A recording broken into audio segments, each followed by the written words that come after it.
अस्सलाम वालेकुम, welcome to Paragon kitchen. Ramzan में सबसे ज़्यादा ज़रूरी काम फ्रूट चाट को फटाफट से रेडी कर लेना है, जिसके लिए चटनी का प्रिपेयर होना बहुत ज़्यादा ज़रूरी है। तो आज मैं बहुत ही शॉर्टकट मेथड के साथ फ्रूट चाट के लिए बहुत ही बेहतरीन चटनी और एकदम हेल्दी वर्जन में बनाएंगे, जिसे आप बगैर चीनी को ऐड किए प्रिपेयर कर सकेंगे बहुत आसानी जिसको पहले आपने सादे पानी के साथ अच्छे तरीके से धो लेना है। अब धोने के बाद आपने इसके अंदर बहुत ज़्यादा क्वांटिटी, यहाँ पर जितना बर्तन है ना उसे थोड़ा सा डाउन रखते हुए मैंने पानी शामिल कर दिया है। अब यहाँ पर हमें इसको गलाना भी है और साथ में हमें सॉस के लिए भी इसकी पानी की कंसिस्टेंसी का ध्यान रखना है। इसी स्टेज में आपने इसके अंदर शामिल कर देनी है 12 से 15 खजूरें, जिसकी गुठली मैंने नहीं निकाली। तो बस गुठली के साथ ही अब यहाँ पर खुबानी को भी पका लेंगे और खजूर को भी। तो ये देखिए 5 से 10 मिनट पकने के बाद खुबानी का साइज़ जो है वो डबल हो चुका है और ये काफ़ी ज़्यादा फूल चुकी है। और इसको चेक करेंगे तो ये बहुत ज़्यादा सॉफ्ट भी हो चुकी है। इस स्टेज पर इसमें कुछ मसाले ऐड करेंगे, जिसके अंदर के 1 टेबलस्पून से थोड़ा सा कम इसके अंदर कुटी लाल मिर्च शामिल कर देंगे। आधा टेबलस्पून इसके अंदर सफ़ेद ज़ीरा शामिल करेंगे। आधा टेबलस्पून ही इसके अंदर सूंठ का पाउडर डाल देंगे। आधा टीस्पून इसमें अजवाइन शामिल करेंगे। अब ये डालने के बाद आपने इसमें आधा टेबलस्पून नमक शामिल कर देना है। अब इन मसालों को डालकर, यहाँ पर मैं चीनी इस्तेमाल नहीं कर रही, थिकनेस के लिए और थोड़ी मिठास के लिए ये खट्टी मीठी जो चटनी है ना, इसके अंदर आपने गुड़ शामिल कर देना है। ये गुड़ की आधी टिक्की है, जिसको इस तरह से मैंने तोड़ लिया है।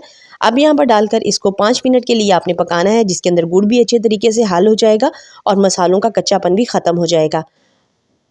5 मिनट तक पकने के बाद ये देखिए बिल्कुल प्रिपेयर हो चुकी है चटनी। अब हमने चूल्हे को बंद कर देना है और पानी की कंसिस्टेंसी भी बिल्कुल परफेक्ट है। ये देख लीजिए, इसका एक हिस्सा ड्राई हो चुका है। अब आखिर में आपने इसके अंदर शामिल कर देना है आधा टेबलस्पून काला नमक और आधा टीस्पून के बराबर कुटी हुई काली मिर्च। इन दोनों चीज़ों को डालकर आपने चूल्हे को बंद कर देना है और अब इस खुबानी को ठंडा होने के लिए रख देना है। तो यहाँ देखिए 12 से 15 मिनट तक पड़े रहने के बाद ये अच्छे तरीके से ठंडी हो गई है। अब आपने एक ब्लेंडर जार लेना है और इसके अंदर सारी की सारी नहीं डाल देनी, एक ही दम से आपने 2 हिस्सों में डिवाइड करके खुबानी को डाल देना है और साथ में इसका थोड़ा सा पानी भी शामिल कर देना है। इस तरह से बिल्कुल परफेक्ट कंसिस्टेंसी के साथ हमारे पास सॉस बन के तैयार हो जाएगी। ये देखिए, अब यहाँ पर इसको इजीली हम छान लेंगे किसी मोटे स्ट्रेनर की मदद से। एक बड़े साइज़ का बाउल रखेंगे और उसके ऊपर एक मोटे सुराख वाला स्ट्रेनर रखेंगे और इसके अंदर हम डाल देंगे चटनी को और एक चम्मच की मदद से आपने इसको अच्छे तरीके से मिक्स कर लेना है। इस तरह से सारे का सारा पल्प जो है वो नीचे बाउल में चला जाएगा और जो गुठली है खजूर की और खुबानी की ना, वो ऊपर आ जाएगी और ये अपनी न्यूट्रिशियस वैल्यू के साथ बेहतरीन सी चटनी फ्रूट चाट के लिए बनके तैयार हो जाएगी।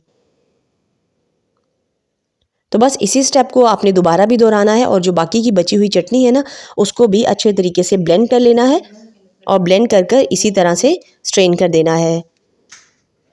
तो हमारे पास मज़ेदार सी बहुत ही हेल्दी वर्जन में फ्रूट चाट के लिए बेहतरीन सी चटनी बनके तैयार हो जाएगी। आप इस चटनी को 2 से 3 महीने तक स्टोर कर सकते हैं। इसको फ्रीज़र में रखिए किसी भी एयर टाइट जार के अंदर डाल के और इस्तेमाल से 5 से 10 मिनट पहले निकाल दीजिए, तो ये अपनी असली वाली हालत में वापस आ जाएगी। फ्रूट चाट के साथ साथ आप इसे कचौरी, समोसे, पकोड़े और साथ में दही बड़ों के ऊपर भी डालकर इस्तेमाल कर सकते हैं। तो बहुत ही हेल्दी वर्जन में इस चटनी को आप बनाइए, स्टोर कीजिए और पूरा रमज़ान सुकून के साथ गुजारिए। वीडियो पसंद आई तो वीडियो को थम्स अप कर दीजिए। इंशाल्लाह ताला फिर मिलेंगे टिल देन नेक्स्ट वीडियो। तब तक के लिए अल्लाह हाफिज़।